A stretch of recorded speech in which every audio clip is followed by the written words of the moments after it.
for the Horned Frogs. For the Texans, A.J. Dent, Cameron Thomas, Leroy Kelly the fourth, Kaya Isaac, and Chris Mpaka. And Mpaka is another guy we can talk about here in a little bit who will jump it off in the middle for these Texans. He'll be jumping against Lele Vickas. Oh, wait, no, take that back. It'll be against Diallo. Lele Vickas is just on the outside, and we're ready to start things off. The opening tip is controlled by the Horned Frogs in black. Tarleton State University in white, as Harding, our featured player before the game, gets the basketball.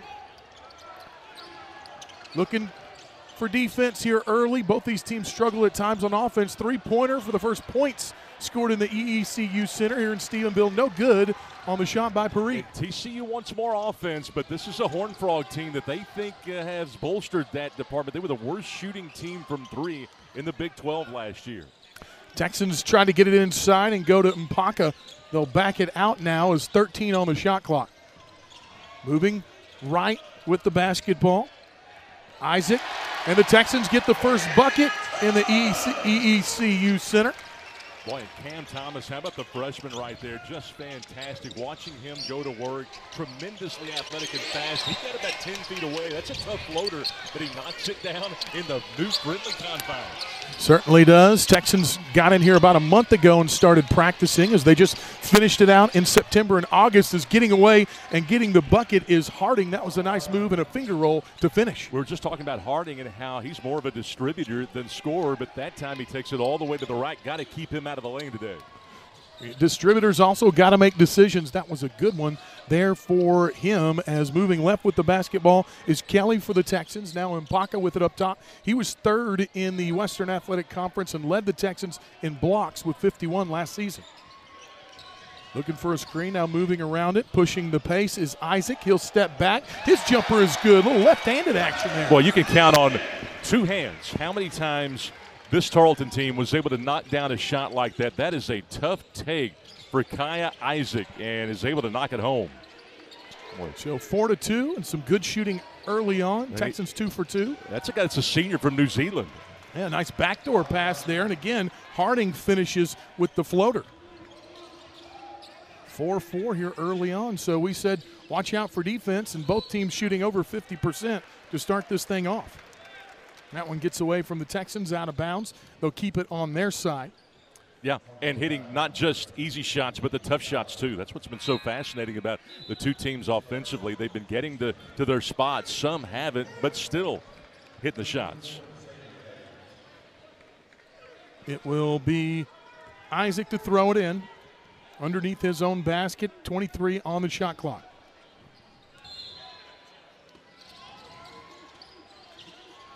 Moving right, Thomas.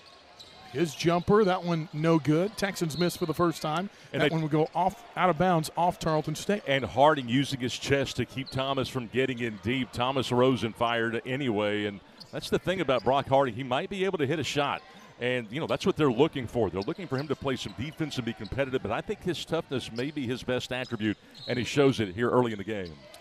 Good to see both of these teams hitting some shots early in this game. Texans averaged just over 63 points per game, while TCU averaged about 67.5. Obviously, those numbers a little bit below average on the offensive side in college basketball. So foul's going to be called there on Leroy Kelly, the fourth. Yeah, and it's a Tarleton team that only won 12 games last year, but remember, that was on the heels of winning 25 in 23. That's just a simple fact of Pierre losing the handle. They'll play him some at the 1. They'll play Pierre some at the 2.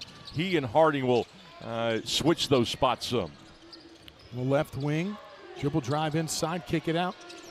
Three-pointer just short as Texans coming away off the rebound.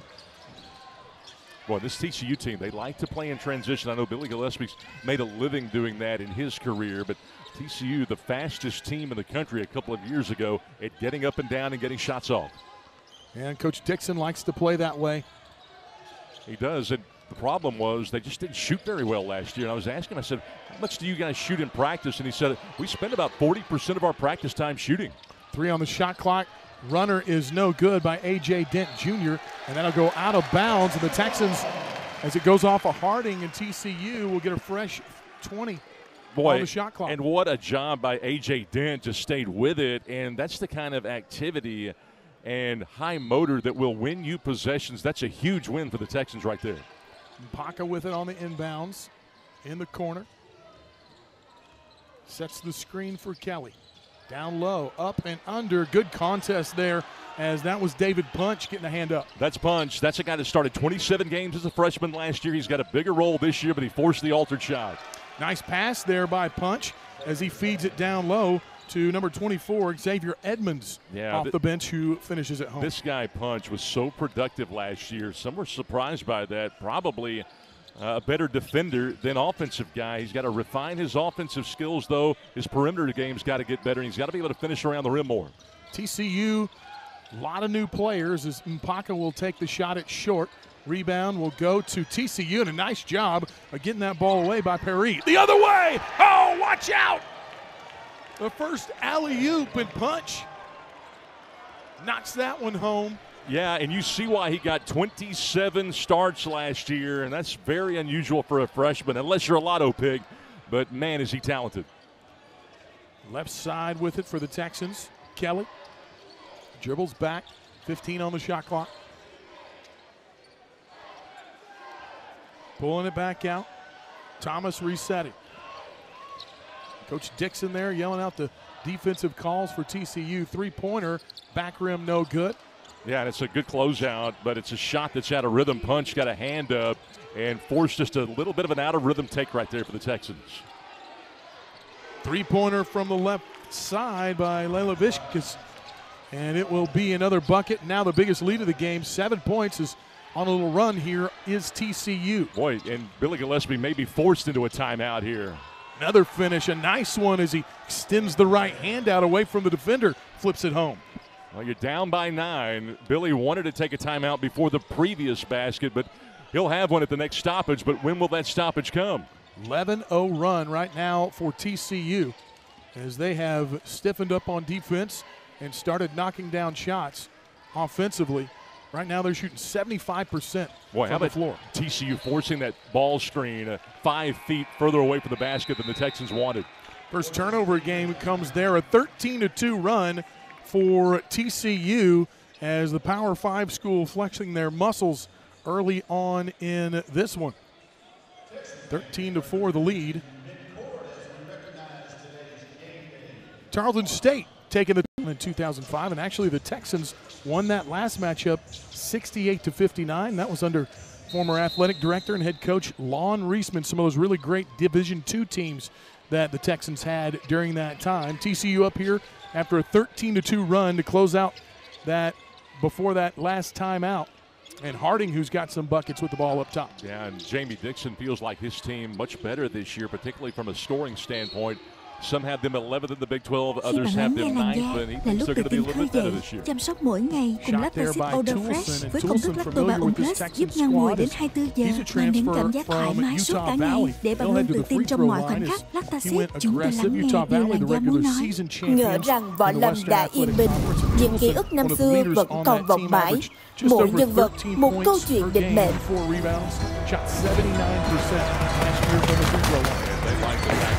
Put him on the floor, he's very versatile as a driver, another shooter, a little bit bigger, a little thinner, he's got him away from Sơn Hà xã Tắc Đồ, Đình Phật Giang Sơn. Nhất mộng võ lâm, thời khắc thức tỉnh đã đến. Khám phá võ lâm tranh đoạt trong từng kiếm bài Nhất mộng võ lâm. Kiếp chuẩn võ lâm 3 Mobile chính thức mở Cloud Beta từ 14 giờ ngày 25 tháng 10 năm 2025. Đăng ký ngay để nhận phúc lợi độc quyền. The Connecticut Huskies poised for a potential 7th repeat in school history. 2 wins, bring it up, and KKR going to get some run at the point this year. In place of Paige Becker's now in the WNBA. AZ finds the touch pass, Strong works it back, Shane a 3, and it rolls off, crashing the glass, Boston College. There's a lot of excitement. Everyone's going to stand traditionally. People, UConn fans don't sit until the first basket.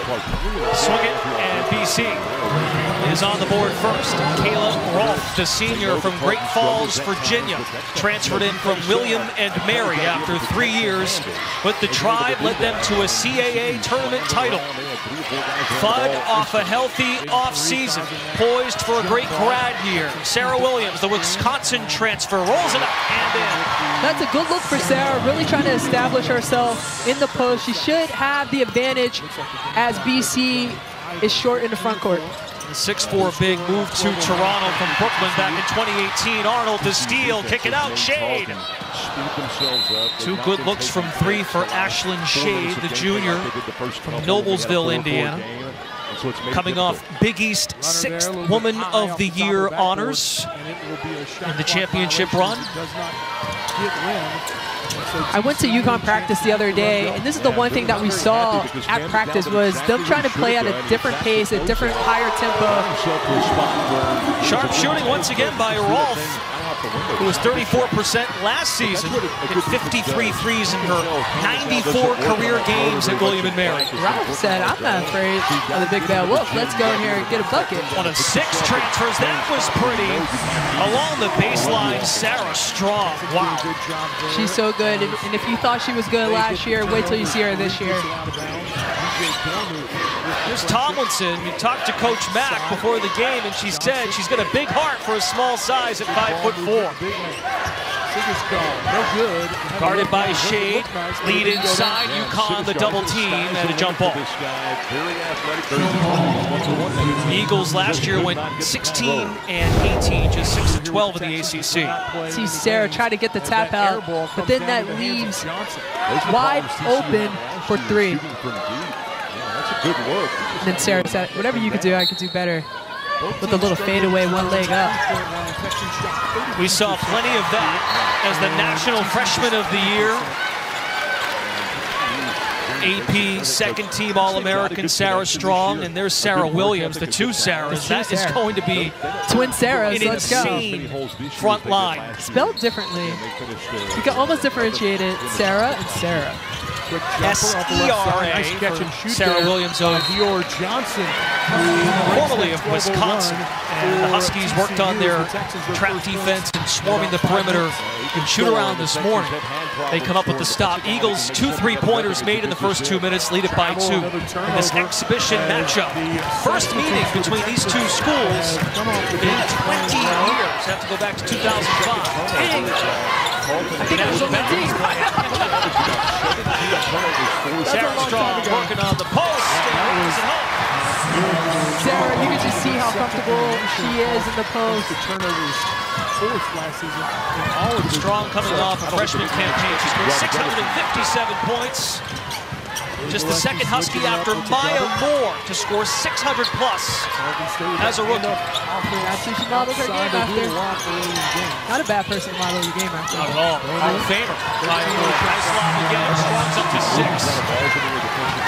Nice pass and a big. Hey, she's only a sophomore, by the way. Plenty of time in stores left for Sarah Strong. She's so good. It's unbelievable.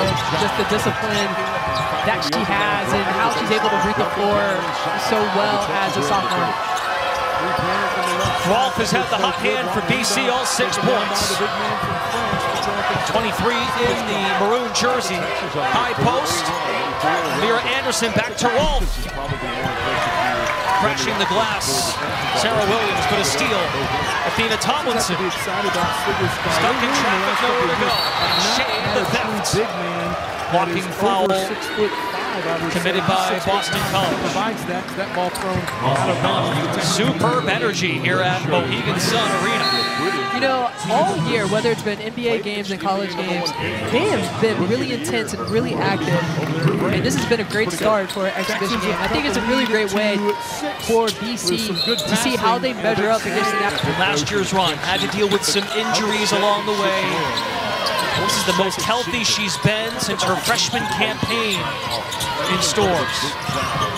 assuming more of a leadership role, becoming more vocal, something she did from the bench. Now she wants to lead by example more so.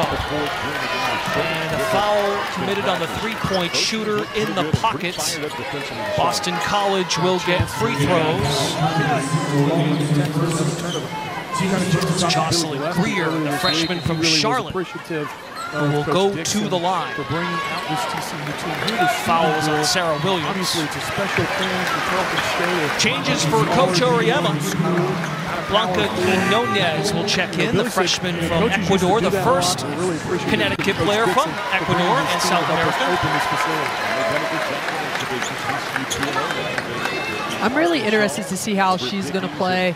Super long and athletic. Turnover. Probably play inside and out. Diallo turns it over into the hands of. And a great addition to the team. And great pressure there by She competed most recently in Magnolia Basket in Italy's Serie A1 league. Trying to pick it up, and it's scooted up by Robinson to Pierre, and he throws it back to nobody. UConn run ends at 11-0 thanks to the free throw by Jocelyn Greer. Coach Mack is excited to have her on campus so soon. She was supposed to be a commit for next year's class, but decided to come a year early. 13-7. Huskies in front. Actually, it's 3 minutes, 45 Open shooter, it's Heckel. 4 turnovers during that time.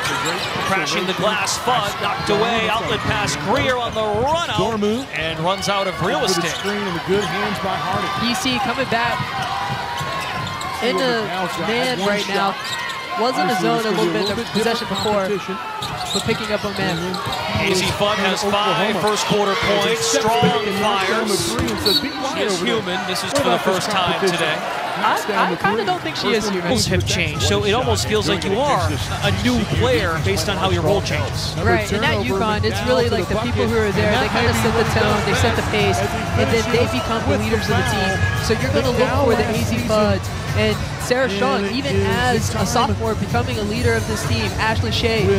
And what you're going to see is just them being more vocal, being more animated, and being more of the people that's going to get everybody going.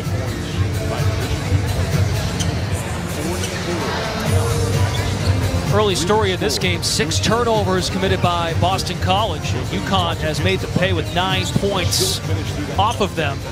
Not sure what we have going on here. There's some stoppage behind the basket. Our officiating crew today, led by Brenda Pantoja, Mark Resch, and Linda Miles. Texans off at 12. Coach doesn't know what's happening either. He's like, what's going on? What's going on? Hey, let's get this thing going. Exhibition games, coach, not just for you, but for all involved. Shake off the cobwebs before they do the real thing in 3 weeks. UConn officially opens 3 weeks from tomorrow against Southern Connecticut. Quinones, the drive, flips it, missed it strong. Heads up board by Jocelyn Greer. A couple of 3-pointers by Kayla Rolfe in this one to put the Eagles on the board. Kaya Henderson, the Ohio State transfer, 11 in maroon, has the dribble handoff back. 4.5 to go in this first quarter. And a steal by the Huskies. Chase it down. Kaylee Heckel. Missed lay. The follow goes for Allie Zabel. That's a great defensive play. Just getting everybody right back into the play and getting a fast break. 15-7, Connecticut in front.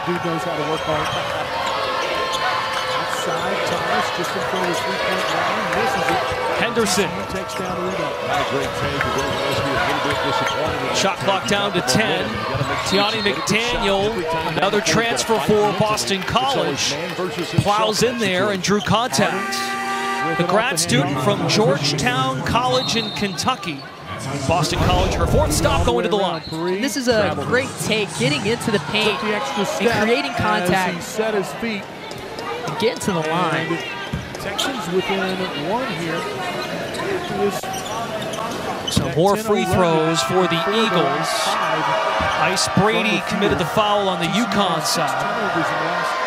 essentially 5 minutes. This is a really interesting lineup for UConn. You have 3 really tall players in the front court, and Sarah could potentially play the 3 in this lineup. What's the key offensively? We'll watch it with bigs in terms of the spacing. Well, right now, you just want to have a lot of spacing because they're going to go back in the zone on the main basket. So just be prepared. Get into the high post area so you're able to flash and maybe get a potential high low. Maybe get a ball coming up. 3 players, like to your point, 3 players on the floor, at least 6'2". Sarah Strong, 6'2".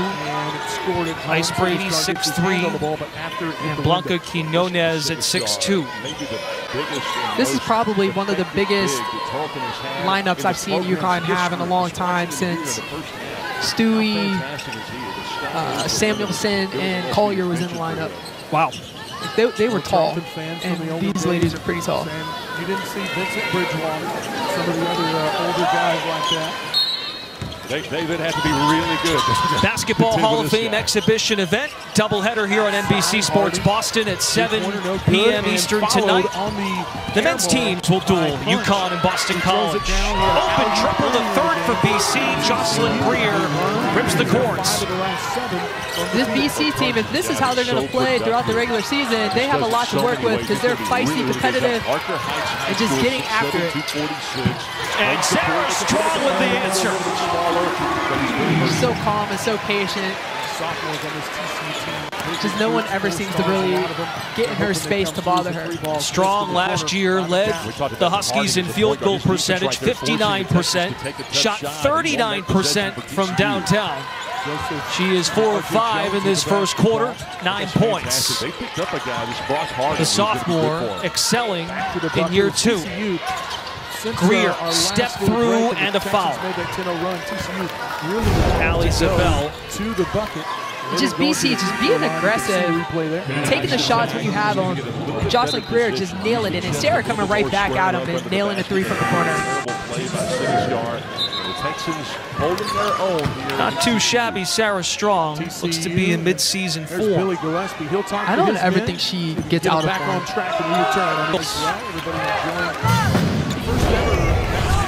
You can see Sarah with the tap out, tapped it right to Ice Brady. And just simple, getting it in for an easy bucket. Sarah Strong has been everywhere in this first quarter. 2 steals with the 11 points. There's the BC turnover problem. Last season, Boston College committed the 4th most turnovers per game in the ACC, just shy of 17. Coach Mack realizes there will be some growing pains with 11 new players, just 2 returners. But again, Coach Mack is going to set a great culture, being the longest tenured coach in the ACC. And really, you know, she's bringing like-minded players together and setting the tempo, setting the way that she wants to play. And she knows that it's going to be ups and downs throughout the course of the season, but it's very, very important for them to stay together.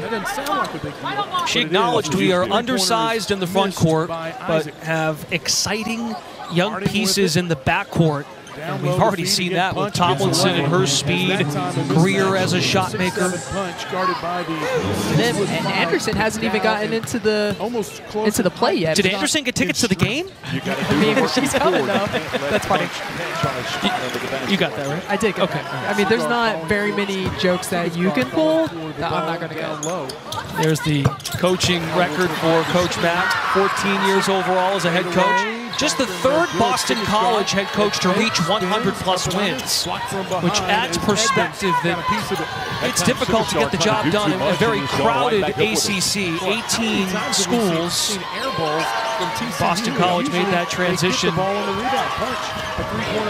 decades ago from the Big East. Anderson took a few dribbles, double team in UConn's defense. Could lead to more offense. Foot at the other end to Sarah Williams. Finger point to reward the nice dish. Absolutely, and that's great defense. Anderson, just really young, hasn't played against a team like UConn yet. It just really needs to be patient, trying to get that ball inside. Ellie Carmody draws the foul. UConn did have one to give with 8.4 left in the first. High motor for the big man. Eleanor Trout, 6'3" freshman, to get it in for the Eagles. Lyra Anderson, player Coach Mack is very excited about. Anderson gets it back, heaves it. Carmody just a bit too late. UConn used an 11-0 run early in the quarter and closes. Hashim with the former 3-time champion at UConn. Ashley Battle, Caleb Burton on the sidelines. Last year at Connors. It still excites you when you hear 3-time champion. It does, absolutely. You missed Defensive Player of the Year, too. Just throw that out there. No, you space out the accolades, okay? Got a full 3 quarters to go. I'm just saying. You are not a humble bragger. McGee came pedaling in and drew the foul. Good right there. Ava McGee, one of the 2 returners for Boston College. Last year, though, she did not play due to injury. So the only player that saw the floor for Boston College in 24-25 was Athena Tomlinson. McGee in the act of shooting from Washington, D.C. with 5 points. McDowell leads. And you can see Tomlinson's how she's being a leader on the court and really trying to be Coach Mack out there and direct everybody where they need to be, where they need to go, and the pace. She just sets the tempo in which BC likes to play at. NBA guy, but man, he's got lead on-court story for UConn. 8 steals in this ball game so far, and Sarah Strong has scored or assisted on 17 of the Huskies' 26 points. It's really good basketball. Dormu started it, got it Fudd at the controls. You'll never have more space Strong and more time outlet to Fudd. 2-player game. One-on-one. Like we saw last March on the swing. Pretty good look. Sarah Williams clogs the paint. And last one to touch it, Boston College ball. Right, and that'd be good for Sarah to just, Sarah Williams that is, to catch it and just go straight back up with it, don't bring it down. But again, the Huskies want to play at a faster pace, pressing off the dead balls, when you're out there and you're trying and setting the tempo. I mean, I don't really think they've done this since I've played there, like press like this. Why do you think the change? Why do you think Gino, is it the personnel? He thinks this group fits that identity? Yes, and they have a lot of bodies. So they may have... This is, wow, tenacious effort by UConn here.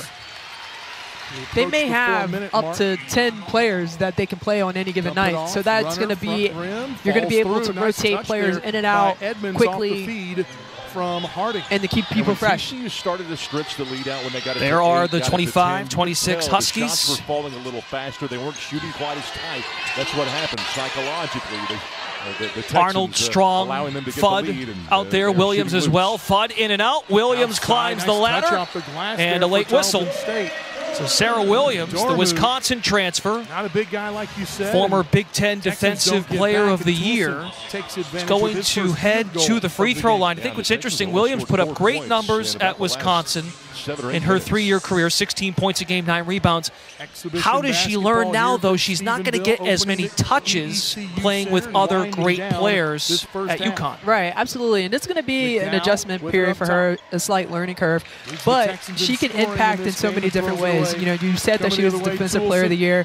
So make her mark, protect the paint, also clean up the boards, which you've seen she's been doing here and getting putbacks. And they're going to call her number. And when they do, she needs to be ready and able to score. McDowell gets the screen from Johnson. UConn by 11.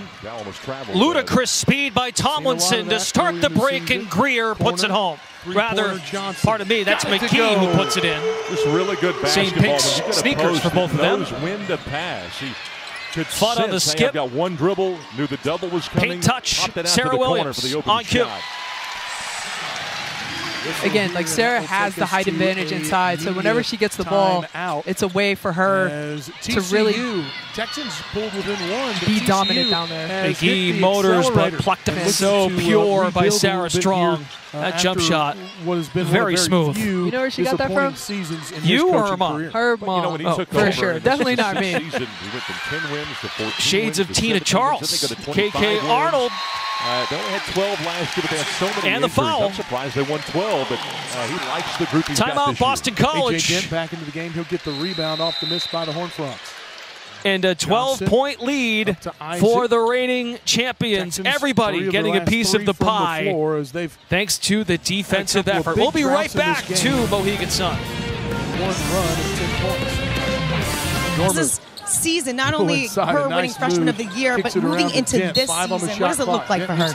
Well, I think it's, as you see it, they are a lot of pressure, a lot of just being a leader on the court. I think picking up from where they left off last year is a completely different season, and you know, I think that will hopefully lend to a little bit of success building for this year. Gino was talking about it's very uncharacteristic for most freshmen to not only do what your daughter did, but already seeing her in this next step in her sophomore year, the command that she has, the maturity that she has. Is that something that you're seeing her taking that next leap in terms of an overall leader? I think that she's really focused on improving, being a better player.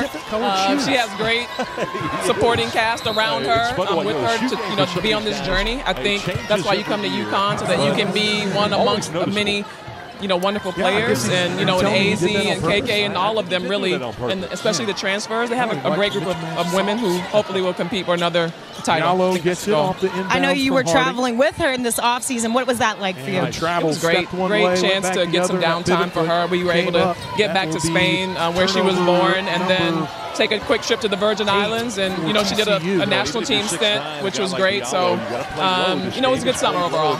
Congratulations to both of you guys. And if you guys didn't know this, Allison was pregnant with Sarah in her belly when you were out there playing on the professional basketball court. So if she could do that as a pregnant mama, you can only imagine the upside that your daughter has in store. I hope that means a little something for her in the future. Hope she gets back to the W court. I know that's one of her goals. I believe that just might happen, considering she got freshman player of the year. Allison, thank you so much for your time. Congrats to your daughter. And good luck to you guys this season. Thank you so much. It'll be fun.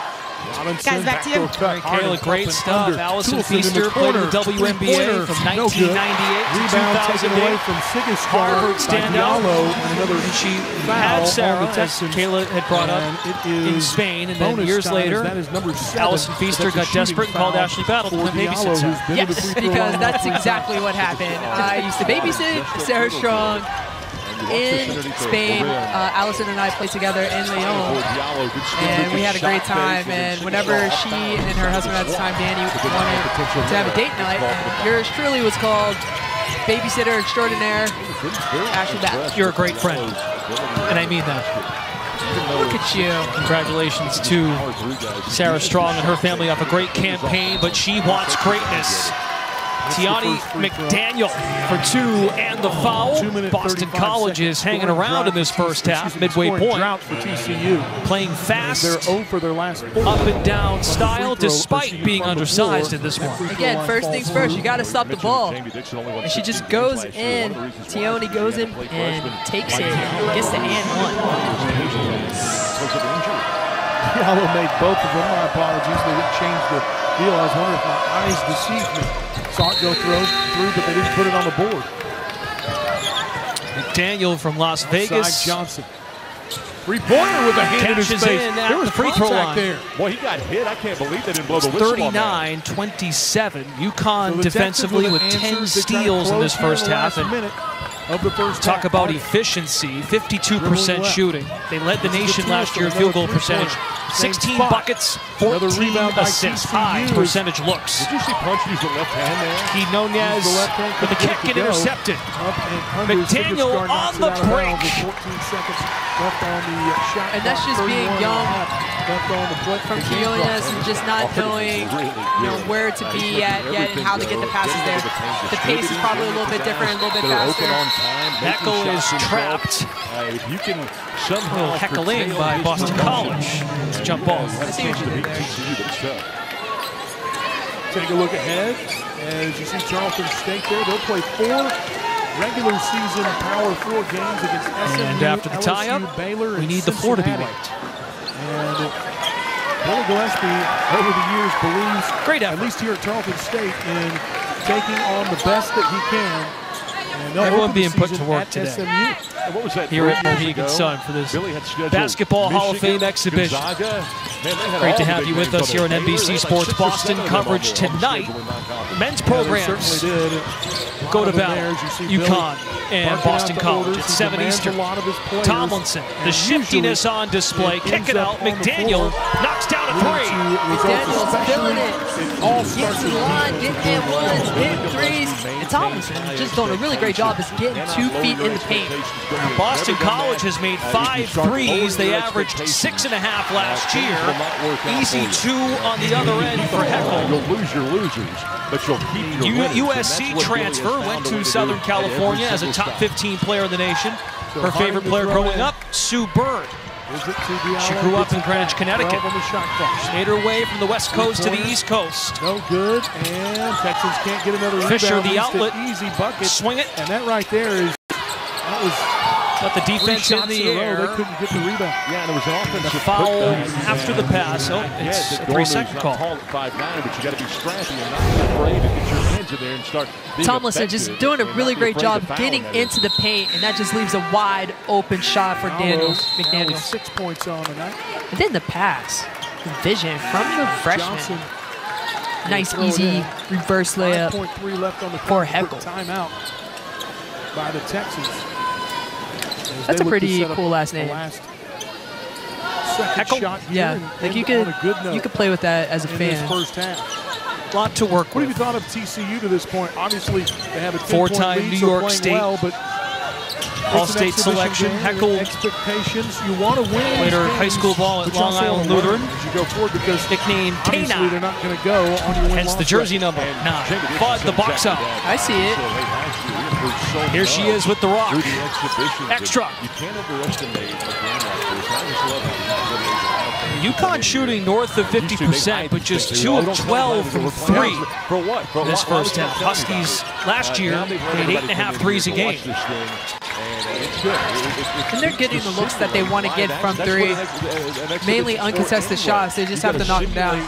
Tough shot there by Amira Anderson, ripped down by Ayanna Patterson. Seeing the court for the first time in 2 full seasons. Breakaway attempt. Quinonez cannot knock it down. Boston College the other way. In rhythm 3. Grabbed by Fisher. 3v3. She's trying for a last second shot, and it'll be a travel. And that's not what Billy Gillespie wanted to set up. I was talking to Coach about Blanca, and he said that she had a lot of Svetlana Abrasimova in her. Never saw a shot she didn't like. State Malik Archie.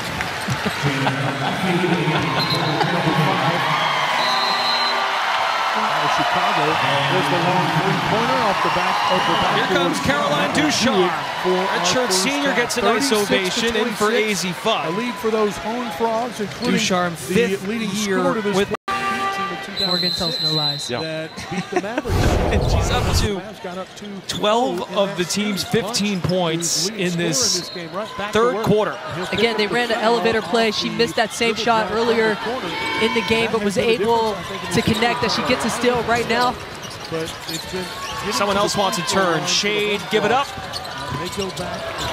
AZ Fudd in August assisted Steph Curry at his SC30 Select Camp. He beat Steph and Seth in a 3-point contest. AZ Fudd. I'm not surprised. Showing out the campus. I'm not surprised. I mean, AZ has just the perfect form, the perfect shot. Shooting free throws.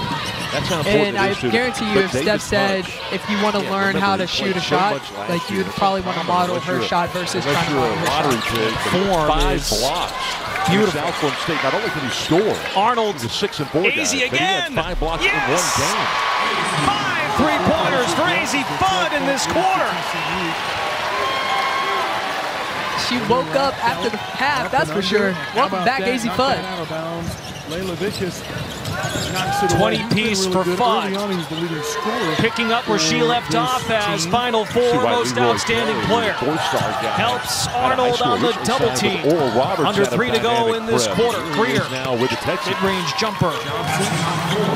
he'll take the baseline jumper. And by the way, great to see Morgan Johnson having a good night. He's getting out of the office to watch some basketball. 14. Kind of like what you'll be doing later for the men's games. You can do some scouting and maybe find some future pro prospects. I am on double duty here today. It's also not a maybe for Morgan. There are definitely some pro prospects in this game today. For sure, there's multiple pro prospects here today.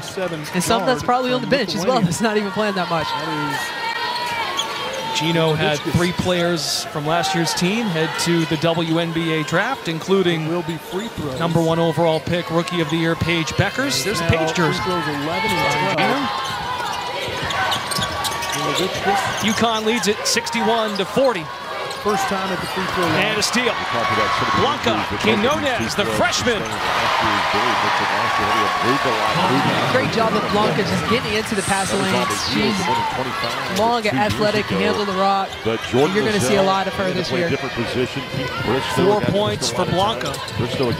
First UConn women's basketball player from Ecuador and South America.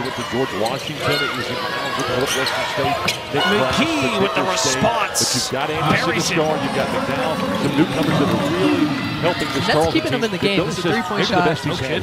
8 of them now. 8 of them. If they're going to continue to come back, they're going to want to hit some more of those. That doesn't always mean that it comes together. Good for Ava McGee. Did not play all of last year. You go back 2 years ago, played in just 9 games.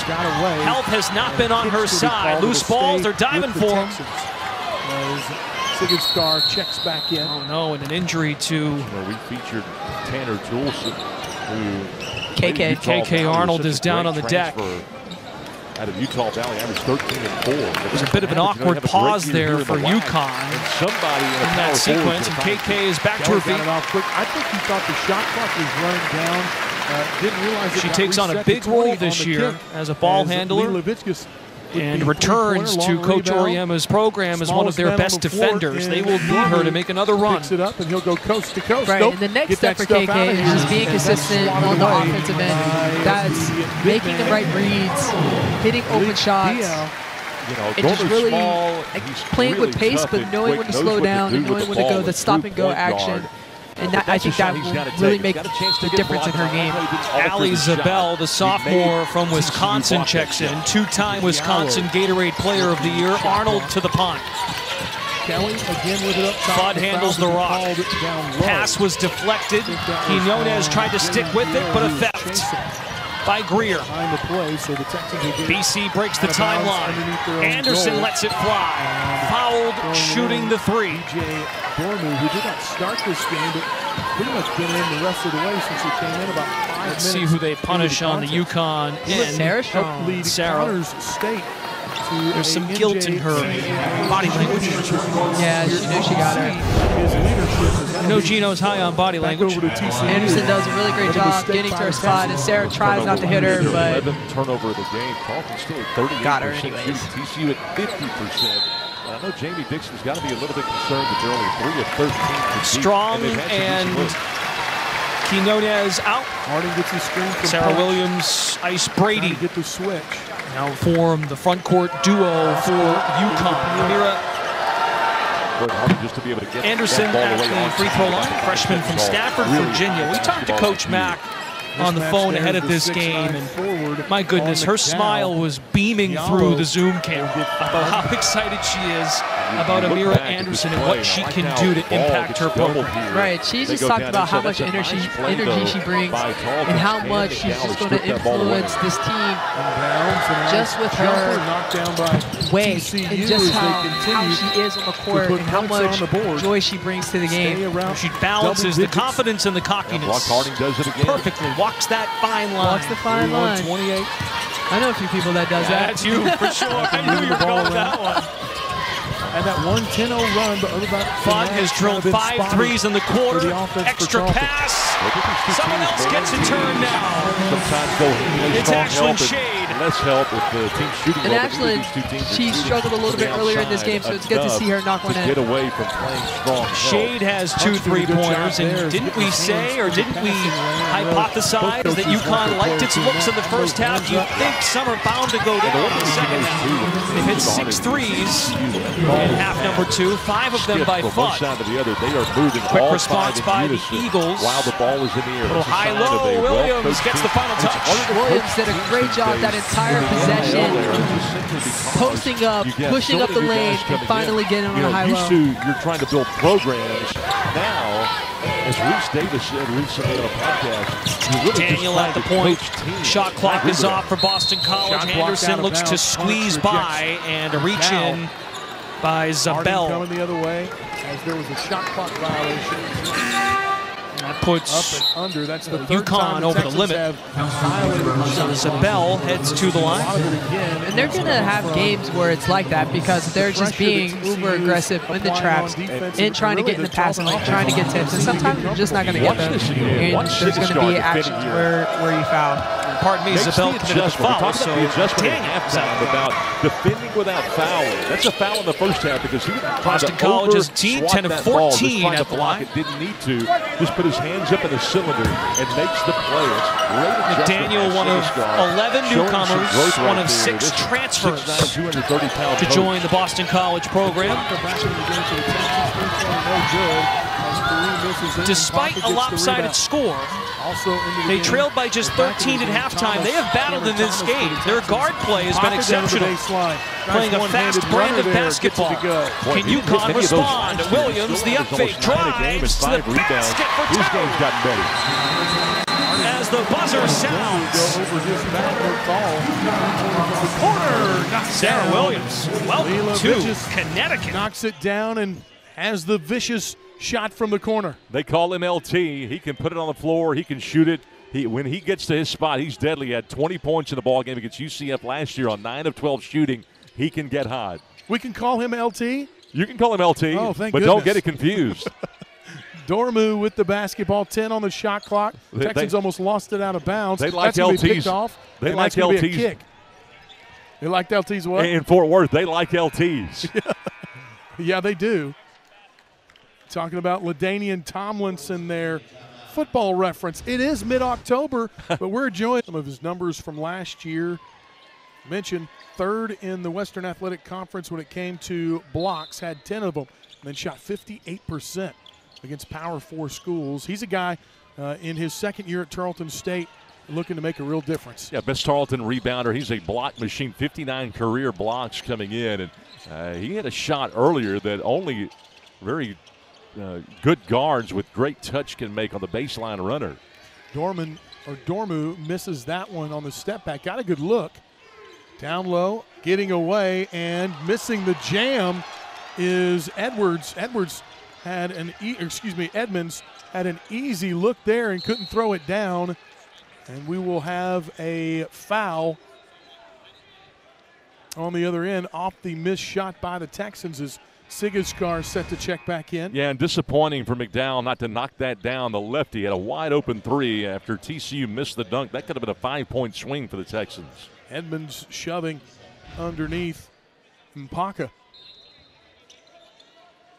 Second foul of the second half for TCU. Handoff. McDowell trapped in the corner in trouble. And he will step on the sideline out of bounds. A lot of old school coaches would call that playing in the mud. You never want to play in the mud, that 6-inch perimeter around the sideline there. Don't get caught there where you're accidentally stepping out of bounds. Very hard to dribble in mud. I've done studies. And they proved it right there. Harding. 14-point lead for TCU. 50% from the floor for the Horned Frogs, 38% for the Texans. Three-pointer there, no good, and that's been part of the story. Offensive rebounding and getting to the free throw line for TCU. That may be the two stories to why they're up by 14 points as they will go for their 13th and 14th free throws while the Texans have only shot one free throw all game. Watch this again and watch Punch. Just that little dribble toward the basket. where he crabbed him down, a subtle crab down to get inside the charge circle, that restricted area. That's where McDowell lost that matchup. It wasn't the actual foul. When Punch got to his spot, it was over. So that's why you've got to use your chest. You've got to play tough and not let a guy like Punch crab you down like that, even though he's a little bit bigger and maybe a little bit thicker. You've got to fight. You've got to just do a little bit more work before he shoots.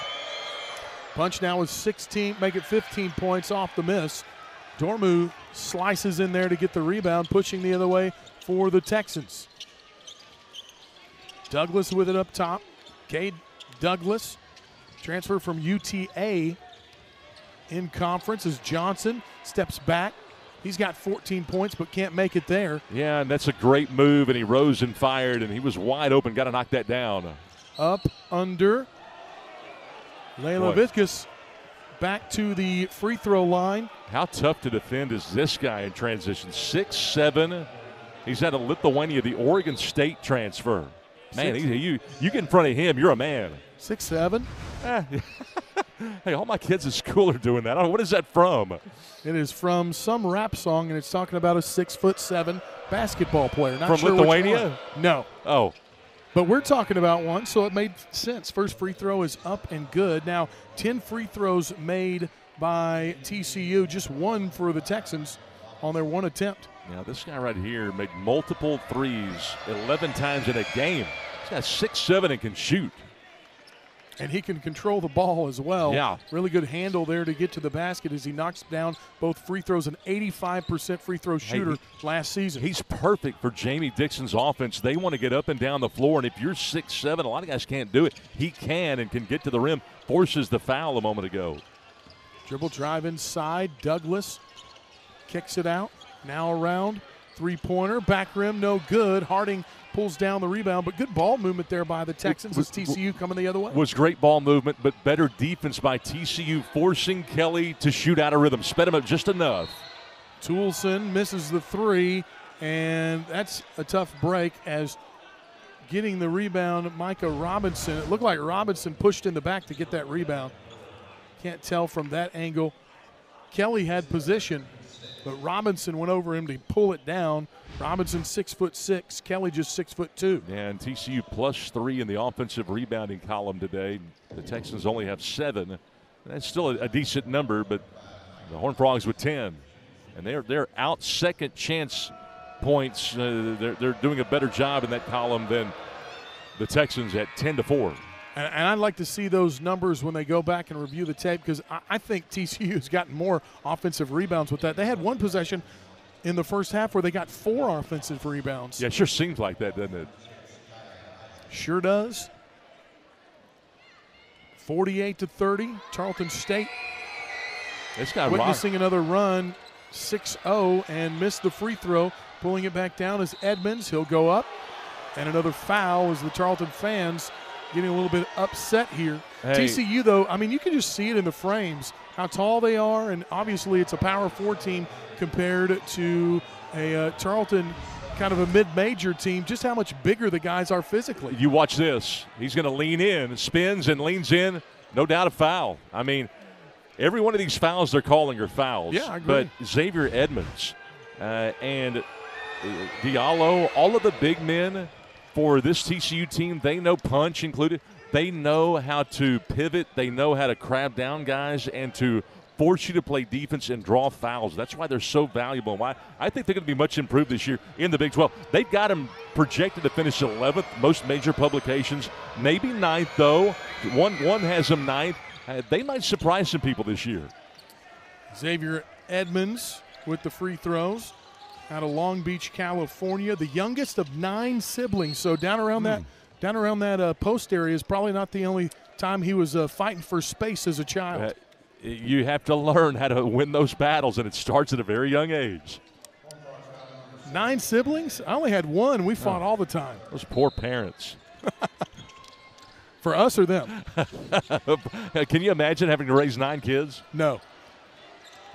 Rebound. Toulson off the Texans miss. I had a group full of real estate agents at a speaking engagement one time where I told them we were having twins. And they go, "Oh, you poor guy, you're going to be broke." Those were only 2. Three-pointer from the corner, as that is Caden Edwards, the lefty out of Duncanville High School, freshman, the only true freshman on this TCU team. Guy's a all-state tournament MVP last year in the state of Texas, and that's pretty impressive as that turnover goes to Toulson, pushing the other way. Disappointing for Sigascar. You got to have your hands ready. Boy, I tell you what, right off the bench and hitting the heater is Edwards as he knocks down his second consecutive three-pointer from the corner. I like the leadership shown by Dior Johnson right here. He has nose to the grindstone, still directing traffic. Things are not going Tarleton's way, but you can't tell by the way they're playing. Cameron Thomas. Well, TCU's defense is excellent. Another turnover there, and that's going to be a foul. And in the NBA, they call it a clear path foul. It will be an intentional foul here. Yeah, it'll be a take foul in the next level, but I like TCU's trapping style here. They've switched their defense. Jamie Dixon just kind of working on some things here. It's not necessarily for this game against Tarleton. They're just trying to work on things that they're going to use in conference competition. Flagrant. Well, it's going to be a flagrant one for grabbing the opponent from behind. It's an easy call right there for the official, but you're right. They would call that a take foul in the NBA. So 2 free throws and the ball back for TCU as a 19-2 run over the last 6 minutes, 41 seconds, a 16-0 run, make it 17 as you see the turnover. There's the three-pointer from Edwards. Got to be excited. You know, if you're TCU and you get a 4-star recruit like this, they've got a lot of sophomores that were 4-star recruits. But Edwards, what they've seen early in this one, you got to be really excited because he's a guy that looks like he can fill it up. Can absolutely fill it up. And it takes some time, though. He's got to get used to the speed of the game and got to get used to playing tough defenses. This is the kind of defense they're going to see every night in the Big 12, one of the top conferences in the nation now. Back down to Edmonds, up, under, left-hander, no good. Got it back, put it back. And they're going to say offensive foul. Offensive foul. Yeah. And they're calling it. Is that on Edmonds? Yes. Called it on Edmonds. You mentioned the top JUCO player in the country. Edmonds, many interested in this guy. He chose TCU, but he's just stayed with it. Did you see him stay with it, missed the shot? He tried to lean into the contact, got off balance, threw it up anyway, and then got his own miss, but ended up pushing off. Both these coaches will tell you a lot of times basketball is just about will and who's got more of it. It's just amazing how much effort will cover up so many mistakes. And I'm seeing high motors from a lot of guys on both sides, but particularly on the TCU side from their backcourt. That's something that you like to see. Nice pass underneath. Isaac goes to Sigascar. Look at this. And a little bit of extracurricular activity happening on a Sunday at a university campus. And neither player wanted to give that up. Here's the replay. Look at this pass. Little wraparound right there. Boy, couldn't keep the handle, though. They couldn't keep the handle, and Sigascar's gotten some dumps the last 5 minutes and has not been able to handle them. TCU in the middle of a 17-0 run on when they were number 11 in the nation. He's a guy that Jamie Dixon will look to lead this crew offensively and defensively. Well, he played at Providence, played at a high level, and has played for some good coaches. They're excited about getting him to play at the Big 12. But Pierre, a guy that shot it well all summer, probably a little bit better than they thought. More contact again, and TCU will head to the free throw line. How about this disparity in free throw shooting? This will be free throws 23 and 24 for TCU, and Tarleton has 1. Now, again, we both agree that these are all fouls, and TCU's getting into the paint consistently, and that was really the turning point in this game. TCU early in the game made some shots to start the game, had a lull. Tarleton had a 10-0 run, but then they made a commitment. You could see Jamie Dixon say, we need to get the ball inside. That's where we have the advantage. And since that time, they've hit the gas and really haven't looked back. But I guarantee you, Billy Gillespie at some point has told the officials, hey, listen, we've been whistled 15 times for fouls, and they've only been called for 7. What's going on here? Second free throw is good. So make it a 30-point lead, and that run is now up to 19-0, 22-2 over the last 7 minutes and 21 seconds. Isaac dribbles through the double team. That trap has really been trouble for the Texans as Douglas gets it over to Thomas for the three-pointer, no good. Toulson with another rebound. And one of the problems is the Texans have been settling for the long jumper way too much. Speaking of long jumpers right there, another one knocked down by TCU. Continue to be impressed by Caden Edwards. You know, when they're trapping the ball, somebody's open. You just got to get it to them on time, and you just got to be able to get downhill at some point and get to the basket. Approaching the halfway point here in the second half, I should say, is Isaac with it there on the left side looking for the screen. Johnson dribbles in. Nice shot there, and it won't go down. The scoring drought now up near 6 minutes for Tarleton State, as that will be another goaltend, the second of the game by. Yeah, and I know Billy Gillespie will not be very happy about letting another guy get to the rim in transition. You just got to sprint back, get 5 guys in the paint, and then fan out from there when you're playing transition defense. Billy had to be pleased, though, with the last possession where the Texans were patient.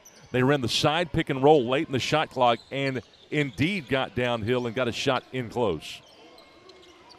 Kelly on the left wing. Moving the ball around. Johnson up and under, got the foul in the bucket, and that was a nice baseline drive. A great baseline drive, but I love the fact that Sigaskar now has his hands up. Watch the big man draw the double. Instead of going up for the shot, he could have dumped it to Sigaskar, but hey, he went ahead and shot it. That was a good take. He couldn't lose there. He could have shot it. He could have dumped it to Sigaskar, but I like the fact that the big man had his hands up when you saw the baseline drive. Sigaskar did not do that. That's why he didn't catch a couple of hot passes coming in there on plays just like that earlier in the game. Second free throw of the game for the Texans falls through. Their 2 of 2. That ended a 26-2 run, which also combined with a 23-0 run during that span. Texans only got 2 points over 8 minutes and 41 seconds of this second half. Robinson up and under, and it's been that easy for TCU here in the second half as they have an answer for Tarleton State. Vrabel thought he was in position on that drive, but not against that big man getting downhill. Foul called as Johnson continues to impress. Johnson 16 points, 17 points with that free throw. He's 7 of 11 from the floor, and here in this game where the Texans trail by 31 points, he's kind of been a bright spot. Into the game for the Texans, once again, Malik Archie. And there's Johnson on that right side. Drop it, and can't get it to go. Long rebound, Archie up and under. He'll get fouled as Mateus Vrabel, big man, 6'10", left-handed forward, transfer from Davenport University, makes his first appearance. Got a good feed and couldn't get it to go. You know, Vrabel down inside, he's big, 6'10", but he wasn't quite in his seat, and he was kind of surprised that he had the ball and would have had to have coiled and then exploded up for the shot. Instead, he just tried to go up quickly and missed it. Another taller player that Billy Gillespie gets to use. He just really hasn't had, you know, they have had some length at the guard positions over the years, but he's really never had true bigs, especially when they played Power 4 schools. Yeah, Vrabel last year at Division II Davenport started all 28 games, had 5 double-doubles. He represents the Czech Republic and did so in the U16, U20 games. And he's got some nice touch around the basket. He's going to make an impact for this Tarleton team. Free throw is good. 66-34 as Pierre brings it up.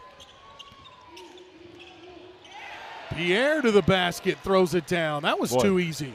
You know, you just can't give up splits. That's not like a Billy Gillespie team, and you want to be able to go to the bench and be able to use players, but it starts with defense, and if you're going to give up splits, you can't play, and already Billy turns and goes, hey, get him out of there. Give me somebody else. 68-34. And we're going to have stoppage in play. It will be a foul. That will be called on number 55, Tanner Toulson. Toulson, a second-team all-WAC player and was all-tournament team last year. They lost to GCU in the championship game. They did. 13-4 guy. We talked about him being second team all WAC. And he's been so good. Helped Utah Valley a tremendous amount, not just in winning, but off the floor too. They won the WAC regular season title, as you talked about. He was third in three-pointers made, 66 of those. And he played well against Grand Canyon too. He had 28 against Grand Canyon, who's no longer in the league, by the way. They in Seattle have departed. But Western Athletic Conference next year will actually change, and they will merge with the ASUN and make the United Athletic Conference. This will be the last year of the WAC as we know it. As the second free throw is good. More substitutions into the game for the first time for the Texans. Damian Porter Jr. and Vianney Sololchim checks in for TCU. But that'll be a good merger for both conferences. Oh, sure, yeah. Especially, part of that's designed. They already have merged when it comes to football. UAC is a football conference, and it just creates stability for the teams as there's so much movement in college sports. There's a nice turnaround there for TCU. I know that he scored there, but DJ Dormu being more feisty and more handsy against the big. He didn't do that in the first half, which was a little bit disappointing. Somebody must have said something to him. Nice adjustment by the sophomore from Washington, D.C., Dormu. Martinez into the game for the Texans. Joseph Martinez played in 18 games last season and a foul called. And that will be on TCU. I said somebody must have said something to Dormu. Might have been Joseph Jones, who returns to the Texans here for his 5th season under Billy Gillespie after being the WAC Coach of the Year a couple years ago. He went to UTSA, UTSA for a year and has returned. That was the only year he hasn't either played in college basketball or coached with Billy Gillespie. And he did a great job. Like you said, WAC Coach of the Year as the Texans finished second place 2 years ago. And Billy Gillespie and Joe Jones have had some players that had just been spectacular. 3 of them have gone pro. In fact, you look at Joe Jones right there next to Billy Gillespie and Coach Cyprian there, all of them. I'm sure they're taking everything in. They'll be studying this tape a tremendous amount. They'll watch it more than once, I promise you. But Lou Williams, he started all 5 games over in Lottie in their league. Keandre Gaddy overseas, and Ja'Cory Smith. All 3 of those are playing professional basketball right now and had a significant amount of time here at Tarleton. 8 minutes remaining here in this one. TCU in control, and Toulson bringing the ball up. And the Texans have brought new players in, but still trying to provide that same kind of defensive intensity. It just hasn't worked as Porter Jr. runs over Toulson. Missed three-pointer pulled down by Dormu. Tarleton looking for something to feel good about here in this second half. There hasn't been much. You like Vrabel to be able to catch that and not drop it to his waist and then get it up, just catch it, get it up immediately. What a nice pass down the floor by Pierre as taking it, Toulson, and finishing there. That looked like a back shoulder fade in the NFL or in college football, a Saturday play. Really did, and for TCU, they're just trying to win the next possession. They've got to increase their ability to score in transition. They didn't do a great job of that last year. They want to get it back to where it was. They were tops in all of college basketball for 3 straight years, scoring in transition for TCU. Kelly to the basket. Those little runners like that for Tarleton State have all been challenged by TCU as Pierre sets his feet and rocks the baby through the basket. Boy, Jamie Dixon's so impressed with his club right now. He's giving them a high five. He calls the timeout. They have really played well the last 4 or 5 times down the floor. TCU continues to build their lead as another three-pointer falls for the Horned Frogs. It holds 7,500. They can squeeze in more for different events, but this is the perfect size, especially if you get something just enormous for the region. It can play host to it, but the one thing that I love about this place is it does have the Power 4 feel, as you mentioned, Byron, but the nod to Wisdom Gym by keeping the floor logos the same. I love it. Very nice, yeah. Really nice. Like that color that they go with on the floor, the lighter stain. As getting away and getting to the bucket, there's a highlight there for the Texans. Damian Porter Jr., freshman out of Plano West High School, 4 years as a varsity player there, over 1,000 points in high school as Jones Jr. gets away. Rebound taken down by Toulson. Toulson has been a problem again tonight. You know, he doesn't score a whole lot. He doesn't rebound a whole lot. He does a little bit of everything, but he does it all really well. And when you add it all up, it's like, man, this guy's really good. That's the thing. I mean, he may not fill up the stat sheet as you talked about, Byron, but he does so many other things well, and it's fun to watch him. It's been fun to watch. 75-41, 6:22 remaining here in this exhibition game. And TCU has had control pretty much throughout this one. Second free throw rattles home. And there is Micah Robinson, 6'6" sophomore forward out of Kansas City, Missouri. And you see the numbers for him last season. 40% from the field, 5.3 points per game. Shot 32% from the three-point line. Fourth highest recruit in TCU history. Might be the best shooter of the group of returning players that TCU has. He's a really tough player, good defender too. TCU on the move in transition. Three-pointer from Robinson to Simmons. He misses, and the Texans go the other way, and it'll be a blocking foul as Simmons missed the shot. Ashton Simmons, redshirt freshman out of Beaumont, Texas, missed the three-pointer but got back and tried to take the charge. And like you've pointed out before, we just don't see many charges much anymore in college basketball. You don't. That's a good call by the official. Archie out of control, no question. 2 years ago, it's a definite charge, a definite player control foul. The last year and a half, they have changed this rule to where you've got to be completely squared up to the driver. If it's just a little bit off, they will rule you as not being in legal guarding position. So they'll call the block rather than the charge. That's why 8 of 10 whistles on a block charge call will be a block now rather than a charge. What do you think the reason for that was? I think they wanted to lower the contact that was in this game and some of the injuries, kind of like the NFL does to protect quarterbacks? They say it's because of safety. I say it's because they want more scoring, and scoring sells. But I'll never say that publicly. I'll tell you what, if the coaches could vote, they would not, because that is just about every coach's favorite play. As you see there, Simmons. Well, it's hard enough to get a player to buy into drawing the charge. Now he decides, oh, okay, I'll start trying to draw charges, and never gets a charge called. It's always a block. Well, sometimes you got to make a business decision. Edmonds with it. Gives it to Simmons. He'll hang there in the lane. Nice hang time there. Couldn't get it to go. But you know what I'm saying? You'll get tired of trying to draw a charge if they never give it to you. No, well, you'll get tired and you'll foul out too, won't you? That's it. Up top for the Texans, Malik Archie with the basketball. Again, Tarleton looking for some kind of something to build off in this second half. What as a Martinez pass. Steps through, and a line drive jumper rattles home. What a skip pass by Archie. On time. I don't know how you even saw him. Toulson down low. Good ball movement by both teams on these last two possessions. All the way around, Toulson takes the three-pointer, and the Texans get the rebound as Vrabel pulls it in. Under 5 minutes left. Oh, my goodness, did it go? Yes, it did. What a shot going left. He just threw that back over his head, put a little English on it, and got it to go. Dormu. That's why Billy Gillespie says, hey, this guy's 5'9", he's small, but, man, is he really tough. And goodness knows he's quick. Getting downhill, puts it on the floor, takes the bump, and just throws it up, not even looking at the basket. He's done that so many times, on the playground. That was one of those times it actually falls. Yeah, something to be said for how much you play this game and getting a feel when you're moving on the court. And you can tell a lot of these young men have that kind of feel. Dormu, no exception. Byron, players don't become elite in formal workouts with basketball coaches. They do a lot of it on their own.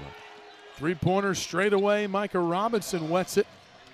And TCU now up to 80 on the afternoon as we close this one out. You can go to Tyler Ruff all you want, but if you're not going to put the work in on your own, it's not going to matter. And you will have wasted your money. A lot of that stuff is just one-on-ones or playing 21, right? Yeah, no doubt. Some play 23, just depends on where you grew up. Those are some of the funnest times where you don't have rule and you just sometimes, especially when you're young, have to figure it out as a three-pointer. Wet. Dormu keeps it going. What a great stretch by the sophomore from Washington, D.C., the Connors State transfer. He's had a really good stretch the last 3 minutes. Robinson wants to answer on the other side. No good, and the Texans pull down the rebound. Dormu's decision-making elite right now. Tarleton State just 3 of 15 from the three-point arch, as up and a foul will be called. Boy, you know, I think as Vrabel gets that ball, I think probably Billy Gillespie would like him to be a little bit more aggressive when you get it that kind of spot, kind of faded away instead of going to the basket hard. But I like how Vrabel was down in his seat, this time more in his seat than he was the previous time, with his hands ready so he could go up to draw the foul. See there, he's frustrated, practicing that shot as he went to the ground. TCU on top, Tarleton at the free throw line when we return. And 7 rebounds at Davenport last season. Texans look for him to fill up the paint. Got to like his length. And he's got some good athleticism as well. I think Coach Gillespie would like him to be a little bit more aggressive around the basket, but just a sophomore coming from a Division II program. Takes time to learn that. We're very obviously an exhibition game. It's not even this one doesn't even count yet, except in our hearts.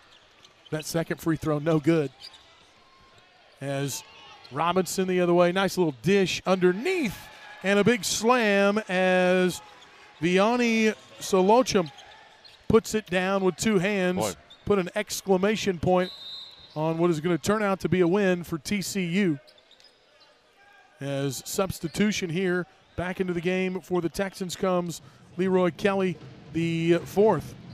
Billy Gillespie's got to be a little bit upset about the transition defense here today. The fast break points for TCU, 21-4 in this game. And I know TCU's a transition team. That's what they do. But Tarleton typically has been a transition defensive team.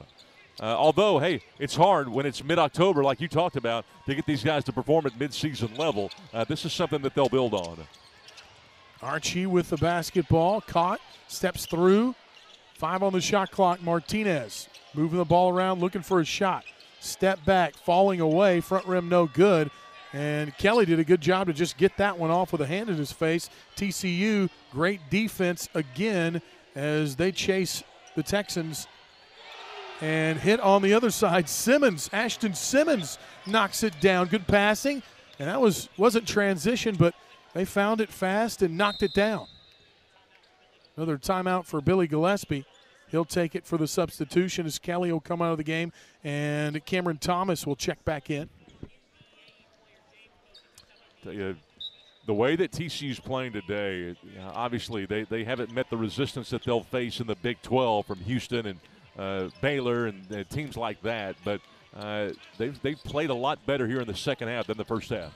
Teams we've seen it time and time again is that one thrown away by Archie. Robinson coming the other way. Simmons leaves it out. The alley-oop, it won't go down. That was a great alley-oop. Would have been really fun to watch. Texans do the smart thing and pick up the foul, but Tarleton State making some mistakes, turning the ball over here again late. Had a nice little run for a second, but that one just a mistake. Watch Malik Archie, though. He can says, no, we're not going to do that. I'll give up the foul before I'm going to let you have a tomahawk alley-oop. That's why he's an all-state player from McKinney High. Nice job by Malik Archie. Hey, don't let him do that. Robinson knocks down the first free throw as he's got 7 on the afternoon. Second free throw, no good. Vrabel picks it up on the rebound, approaching the 2-minute mark. Texas will have another exhibition as they will host East Texas A&M October 25th. As for TCU, this will be their only exhibition game. Foul called underneath the basket. TCU will start at host New Orleans on the 3rd of November. And the Texans will be a place that you're somewhat familiar with, to say the least, at SMU November 3rd.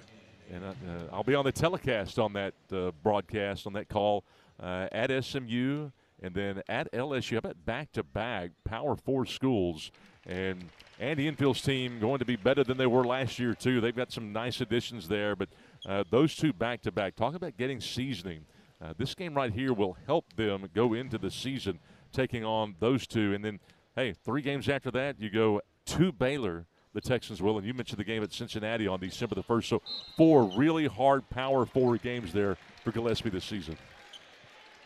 And all before conference play will start in late December on December 29th for Tarleton State.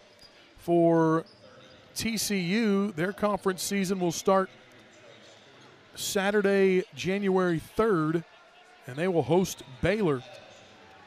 And boy, that Big 12 with Houston and Cincinnati and some of those schools, that is, and of course Kansas, that is a big, bad conference to be in, and TCU looking to improve on 9 wins in conference play last season. Yeah, you know, and a couple of the publications had TCU at finishing 12th, which in that conference, that's not a bad place to be. I mean, you've got Houston in there, Iowa State, Texas Tech. I mean, these are great teams. A lot of tradition. You could argue year in and year out, it's the top basketball conference. Yeah, it has become that, hasn't it? As a foul down low, number of substitutions in for TCU. That's Adam Stewart, 6'11" sophomore out of Waller, Texas. He did not waller down to the basket. He was very physical to get that ball and take it to the bucket. He'll go to the free throw line. Jones Jr. still in. Also checking in Drew McElroy and Trey Stewart III into the game for TCU as Mpaka checks back in for Tarleton State. Archie, Martinez, Thomas, and Porter Jr. on the floor for the Texans as we approach the end of this one. Second free throw, no good. Thomas steps in, now kicks it out. Mpaka loses it. Been a fun afternoon. Again, we're hoping to get a little bit better contest, but you understand what's going on here as the bucket goes down for the Texans. Early in the season for both these teams, TCU a little bit more tuned up. Stewart takes the shot, no good. And it is followed by the other Stewart. Stewart with a U, Stewart with an E. Yeah, Adam Stewart did a good job cleaning that up. He won't get this much time in a Big 12 game, so he's got to soak it all up here.